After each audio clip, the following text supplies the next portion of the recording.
दोस्तों दिल्ली का जो पॉल्यूशन है वो फिर आउट ऑफ कंट्रोल हो चुका है और उसका जो एक्यूआई है वो 300 को पार कर गया है। अ, पिछले साल की अगर बात करें तो वो तो 1000 के ऊपर चला गया था और 700 साढ़े 700 तो नॉर्मल की बात है। ये तो मीटर तोड़ पार करता है दिल्ली में, क्योंकि हम सबको पता है कि ये एक्यूआई जो है मैक्सिमम 500 तक का है, लेकिन वहाँ पे 700 भी पार कर जाता है। इसके कई फैक्टर भी हैं, उन फैक्टर पे भी हम लोग आएँगे।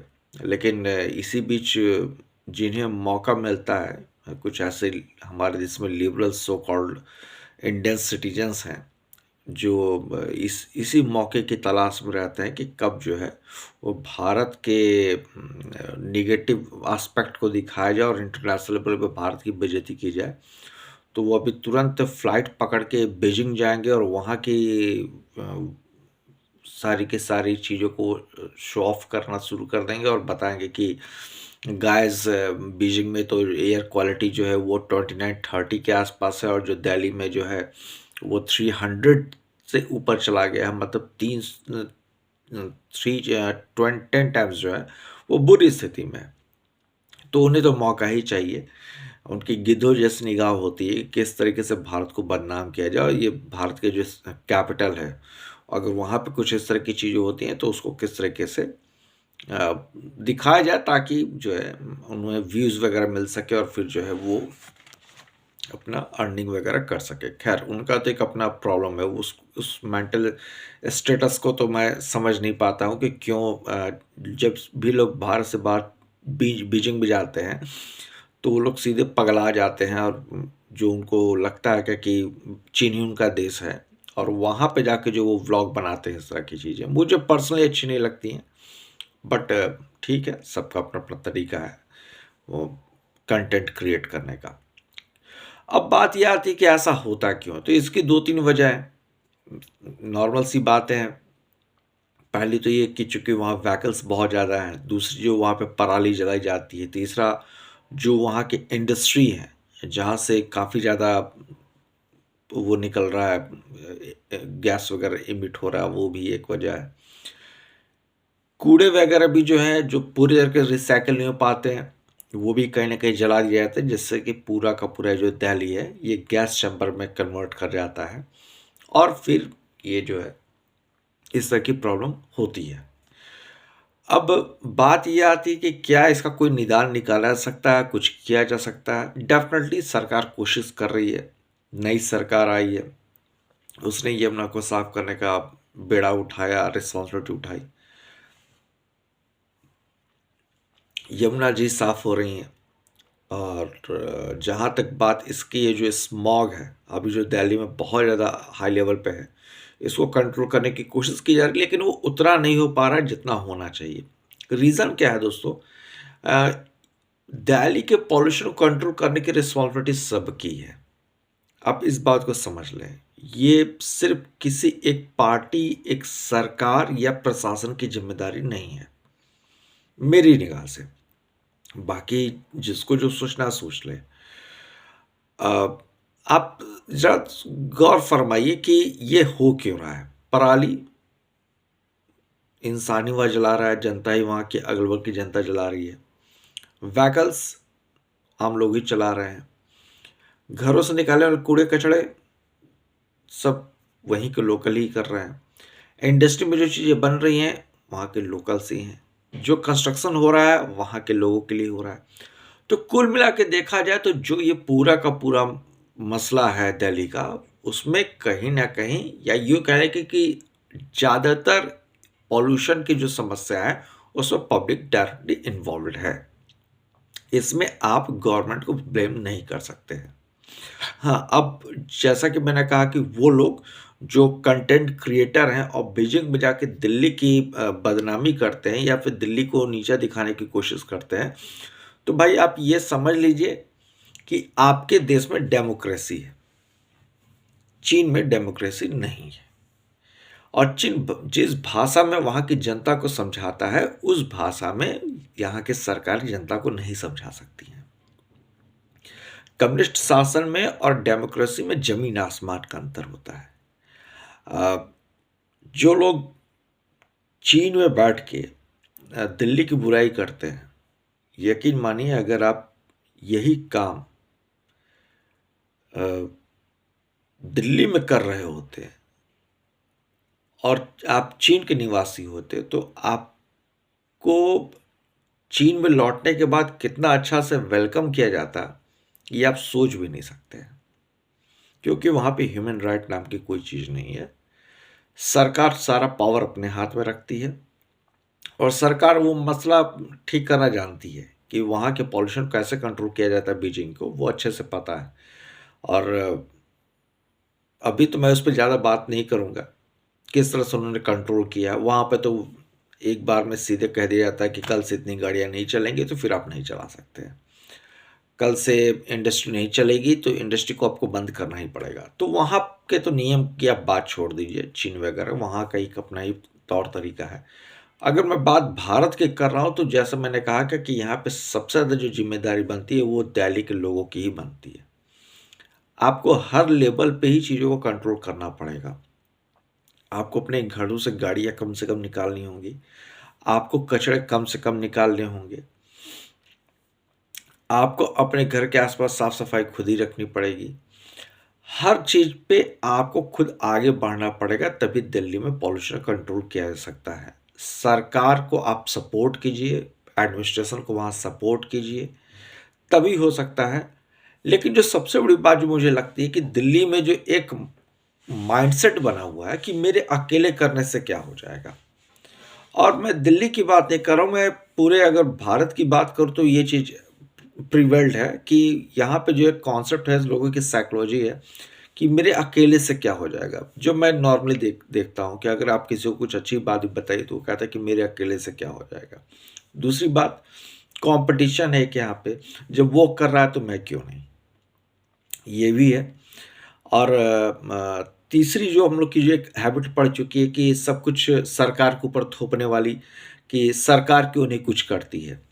और चौथी बात ये कि जिस अगर कोई हम बहाना नहीं मिलता है तो वहाँ फिर जो है वो सारा का सारा ठिकरा फोड़ दिया जाता है कलयुग के ऊपर कि भाई देखो ऐसा कि कलयुग चल रहा है। तो कलयुग में जो है ये बताया गया है कि दिल्ली में प्रदूषण बहुत ज़्यादा फैलेगा, जिससे काफ़ी अधर्मी विधर्मी लोग मारे जाएंगे और इससे जो है काफ़ी ज़्यादा जनता त्राहिमाम करेगी। और फिर जो है अवतार होगा, और जब अवतार होगा तो फिर जो है वहाँ पे कल के भगवान के जब कल के अवतार होगा तो वो पॉल्यूशन को कंट्रोल करेंगे, फलाना चिकाना कुछ जो भी इस तरीके की चीज़ें होती हैं जो कलयुग टाइम में लोग बहुत ज़्यादा विश्वास रखते हैं, वो अभी भी जो है अवतार की बात करेंगे और कहेंगे कि वहीं आएंगे तो पॉल्यूशन कंट्रोल होगा। भले वो अच्छा खासा पॉल्यूशन फैला रहे हो, लेकिन उस अब वो सारा का सारा ठिकरा जो है कलयुग के ऊपर फोड़ के निकल लेते हैं, आगे बढ़ जाते हैं। तो ये चीज़ तो आपको देखने को यहाँ पे मिलती है। जब तक इस तरीके का माइंडसेट रहेगा तब तक आप दिल्ली के पॉल्यूशन कंट्रोल नहीं कर सकते हैं। आप इस बात को समझिए, लगना पड़ेगा आपको।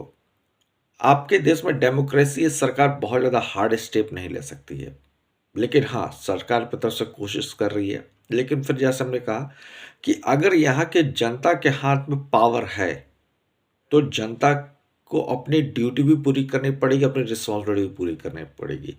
बिकॉज पावर के साथ रिस्पॉन्सिबिलिटी भी आती है, या यूँ कह लीजिए अथॉरिटी के साथ रिस्पॉन्सिबिलिटी भी आती है। जहाँ पे पावर नहीं दिया गया जनता को, वहाँ पे सरकार अपने तरीके से उनको दुरुस्त करना जानती है, जैसा कि आपके चीन में होता है, बीजिंग में होता है। भारत में ऐसा आप नहीं कर सकते हैं। और जो इस सबसे इम्पॉर्टेंट चीज़ जो मुझे लगती है कि लोगों को इनिशिएटिव के साथ साथ अवेयरनेस तो होना ही चाहिए। अगर लोगों के भीतर अवेयरनेस नहीं है तो फिर ये चीज़ों का सॉल्यूशन कभी नहीं होता है। अगर आपके भीतर अवेयरनेस नहीं है चीज़ों को लेके, और ये अवेयरनेस वाली बात ही नहीं है, पॉल्यूशन क्यों फैलता है, किस कैसे फैलता है, ये एक छोटा बच्चा भी जानता है कि ये कोई नई चीज़ नहीं है। हाँ, बस यही है कि इनिशिएटिव लेने की कमी है जो मुझे दिखती है। अ, अब क्या है क्या कि जो हाई रिच पीपल जो हैं, जिनके जो हाई नेटवर्थ इंडिविजुअल्स जो हैं, जो अच्छा खासा अर्निंग करते हैं, वो एयर प्योरीफायर अपने घर में लगा के बैठे हुए हैं। तो जो मिडिल क्लास है वो मास्क लगा के घूम रहा है, और जो नीचे वाला तबका है वो किस तरह सर्वाइव कर रहा है।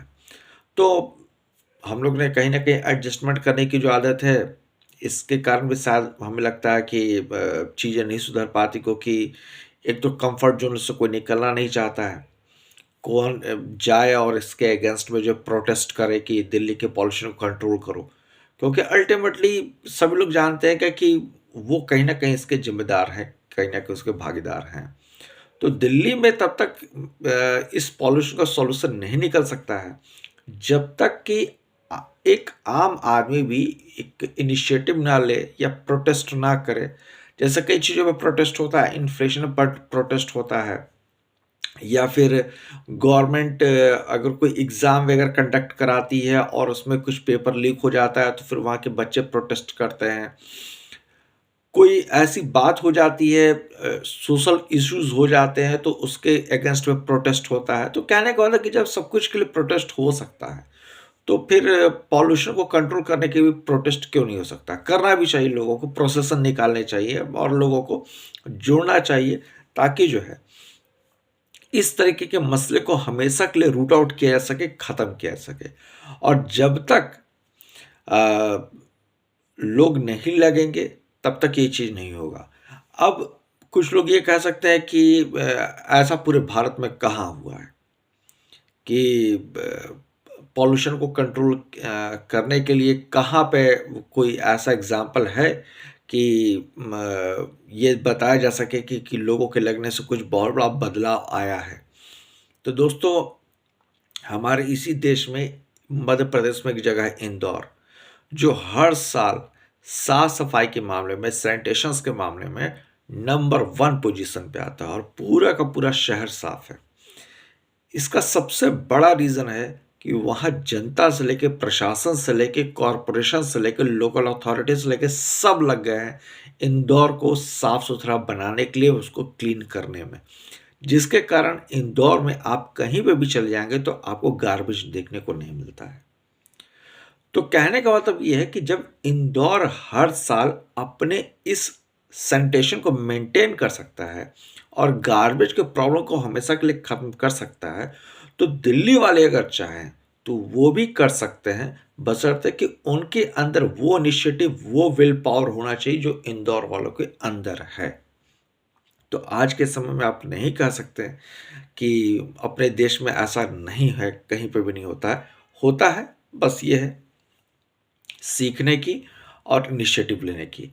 अदरवाइज़ लेट्स सी कि कब इसका सॉल्यूशन निकलता है, क्योंकि सरकार तो अपनी तरफ से कोशिश कर ही रही है, और बाकी जो है प्रशासन भी वहाँ लगा ही हुआ है, और जो ज़िम्मेदारी बचती है वो वहाँ के आम नागरिकों की बचती है। एक बात मैं आपसे कहना चाहूँगा, ये थोड़ा व्यक्तिगत है, हमसे जुड़ा हुआ है। देखिए, मैं जिस शहर में रहता हूँ वहाँ की स्थिति इतनी बुरी नहीं है, ठीक है? फिर भी मुझे जो लगता है पॉल्यूशन को लेके, मैं जनरली पढ़ता भी रहता हूँ, और आप सब लोग भी कहीं न कहीं पॉल्यूशन को लेके अवेयर होंगे ही। मैंने देखा कि पूरे भारत में धड़ल्ले से प्लास्टिक का इस्तेमाल होता है, बहुत ज़्यादा। और आप सबको ही पता है क्या कि ये प्लास्टिक जो है इतना जल्दी जो है डिकम्पोज़ नहीं होता है।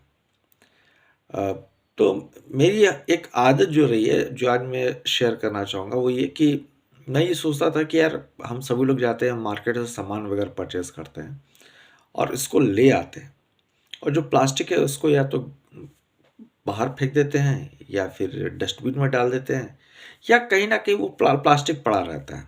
ये डिकम्पोज़ तो होगा नहीं, आप या तो जलाओगे तो एयर पॉल्यूशन होगा, पानी में डालोगे वाटर पॉल्यूशन होगा, तो कहीं न कहीं ये पॉल्यूशन का कारण बनता ही है। तो इसके लिए मैंने एक जो उपाय निकाला, अगर आप दिल्ली से हैं तो उसको सुनिए, शायद आपको मदद मिल सके। दोस्तों, आप जब जाते हैं मार्केट, तो आप एक कैरी बैग अपने साथ लेके जाइए। अब हो सकता है कि आप में से बहुत सारे लोग कहेंगे कि कैरी बैग ले जाना मुश्किल है। ठीक है, मैं मानता हूँ।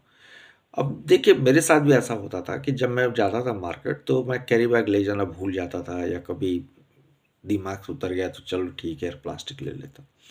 प्लास्टिक लेके जब मैं घर आता था तो मैं करता क्या था, मैंने एक दिन सॉल्यूशन निकाला कि मैंने इकट्ठा करना शुरू कर दिया प्लास्टिक को। जितने प्लास्टिक के थैले होते थे, मैंने सबको इकट्ठा करना शुरू कर दिया और उन सबको इकट्ठा करके मैं फिर सब्जी वालों को ही दे आता था या जनरल स्टोर पे ही दे आता था।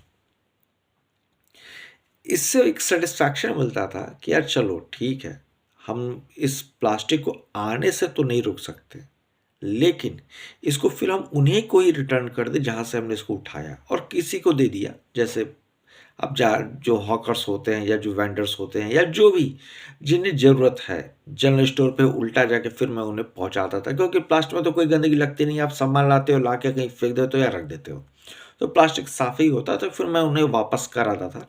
इससे मेरे घर में प्लास्टिक का जो कलेक्शन है वो होना बंद हो गया। अब ऐसा नहीं है अभी भी नहीं आता, आता है, लेकिन अब कम आता है। फिर मैंने क्या किया, फिर मैंने थोड़ा-सा अटेंटिव रहता हूँ अब मैं, जब मैं जाता हूँ मार्केट वगैरह तो, और मैं जो है कपड़े के तो नहीं, लेकिन हाँ, जो एक छोटे-मोटे जो झोले होते हैं, थैले होते हैं, उसको अपने पॉकेट में रख लेता हूँ। छोटे जो बैग्स होते हैं वो बहुत ईज़िली कैरी हो जाते हैं। अपना पॉकेट में डालिए, पता भी नहीं चलता है। प्लास्टिक वगैरह को तो आप अगर डाल लेंगे कहीं पैकेट में तो पता भी नहीं चलेगा।